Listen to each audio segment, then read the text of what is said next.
What a joke. Oh my God, on scooters. Look at this. Ridiculous. Big story now, jaw-dropping security breach at the heart of Britain's military. I can't quite believe actually that I'm about to tell you this, but the RAF base at Brize Norton, 2 pro-Palestine activists, electric scooters, and a direct hit on the UK's military operations. What does this mean for national security, and what's the real story behind the headlines? Hello to you, I'm Ben Leo, and this is GB News Originals. Don't forget to subscribe to the GB News YouTube channel. So, what happened? For me, this is stunning, because in the early hours of June 20th, 2 activists from Palestine Action broke into RAF Brize Norton in Oxfordshire. It's the UK's largest airbase, but it's not just any airbase. It's the launch pad for military sites to Cyprus, a hub for refuelling missions and the home of the RAF's core fleet of Voyager aircraft, the so-called petrol stations in the sky, as they call them, that keep our fighter jets in the air 24/7. Now, get this, the activists didn't sneak in under the cover of darkness. They rode in on electric scooters. Yes, you heard that right, on electric scooters across the runway in full view of security cameras. I'm asking, where the hell are the guards? And why, when in other countries such as, I don't know, Russia or the US, if this had happened there, they would have been shot on sight. But for some reason, in England, in Great Britain, they're allowed to ride in on electric scooters.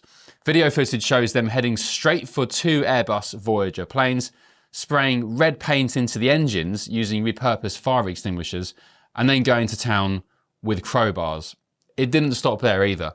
They splashed red paint all across the runway, left a Palestinian flag at the scene, and according to Palestine Action, they escaped undetected. Can you believe it? Well, that's right. They got in, did the damage, wrecked some aircraft, wrecked the runway, and got out scot-free. No arrests, no confrontation, and not a bullet fired. Well, let's talk about what they targeted. The Voyager aircraft aren't just any planes. These are the very backbone of the RAF's air-to-air refuelling and transport operations. Each aircraft can carry over 100 tons of fuel, and one of the planes is believed to have been the UK's VIP jet, the one used to fly prime ministers, royals, diplomatic guests, and so on on official business. Do you want to save a boatload of cash this summer, wherever you have a trip planned? The one thing you're going to need is access to the internet and on the go. And you can do that easily with Saily. Hit the link in the description to get 15% off your first eSIM plan ready for your trip, so you can browse to your heart's content. Saily gets you a local SIM card you can use when traveling, so you don't have to pay those crazy roaming fees just to send a message or check the latest news. Now, they've got plans in over 160 countries, 8 regions, so pretty much everywhere, wherever you're going, they'll be able to make sure you're connected. So how does it work? All you've got to do is this. Hit the link in the description to download the app. It will work on iOS or Android. Buy a plan. You can choose an amount of data and time frame that suits you best. And then just install the eSIM on your phone. When you land at your holiday destination, you can activate your plan instantly. And if that wasn't enough, Saily eSIMs only ever have to be installed once. So when you go on your next trip, you just buy a plan for a new country, turn that eSIM back on, and boom, you're back watching me on GB News. I'll be using a Saily SIM on my next holiday because it's actually faster than some of the hotel Wi-Fis. You can get unlimited data if you want, so you can scroll away to your heart's content. And when you leave the hotel, you don't have to do that annoying thing of Wi-Fi hopping because you've got constant connectivity wherever you go. And they've got 24/7 support as well, and a full refund policy if your eSIM isn't compatible. So get sorted for your next trip. Download Saily using the link in the description below. And if you use the code NEWS at checkout, you'll get an exclusive 15% discount on us. So click the link, download Saily, and use the code NEWS at checkout. The idiots at Palestine Action claim they decommissioned the planes, bringing them out of action, directly intervening to so-called break the chain of oppression. Their words, not mine. The red paint apparently was symbolic and meant to represent bloodshed in Gaza, but the real impacts could be far more serious. Tampering with military aircraft engines isn't just vandalism, it's a potential national security threat. And actually, in my view, I think it's terrorism. So why did they do it? Well, Palestine Action says Britain isn't just complicit in the Gaza conflict, it's an active participant. They accused the UK of sending military cargo, flying spy planes all over Gaza, and refueling US and Israeli jets. Their spokesperson said, by decommissioning 2 military planes, Palestine Action have directly intervened to break the chain of oppression. Well done. Well, this comes off the back, of course, of pro-Palestinian protests that have swept the UK for 2 years now, with mass rallies, arrests, and another major demonstration set for London this weekend in Whitehall. The political fallout has been swift, to say the least. Shadow Armed Forces Minister Mark Francois slammed the break-in as totally reprehensible, especially in the wake of the recent Air India 787 tragedy just a few weeks ago.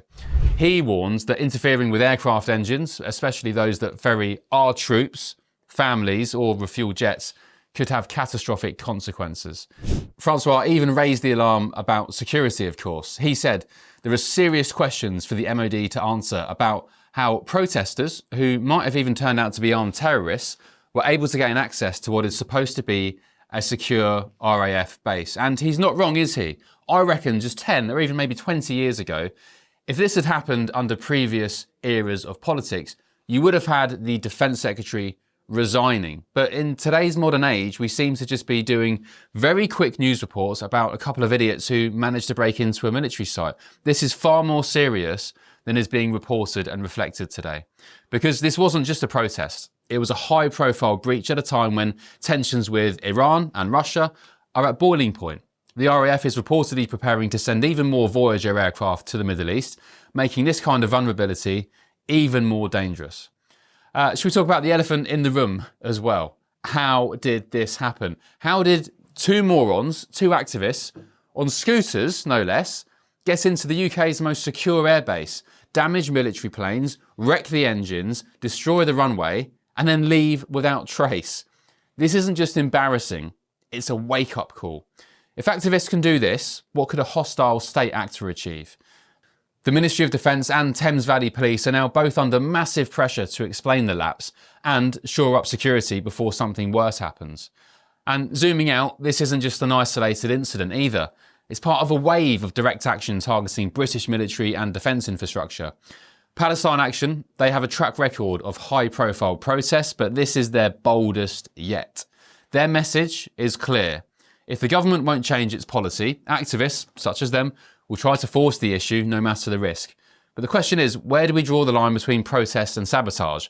And what's the cost to national security, public safety, and the rule of law? Now, I want to hear from you. Was this a legitimate act of protest or a dangerous escalation that puts lives at risk? Should the government crack down harder or maybe listen to the protesters' demands? Drop your thoughts in the comments below. I can probably guess what the majority will think, but let's get this debate going. And if you're watching from the MOD, yes, we know you are.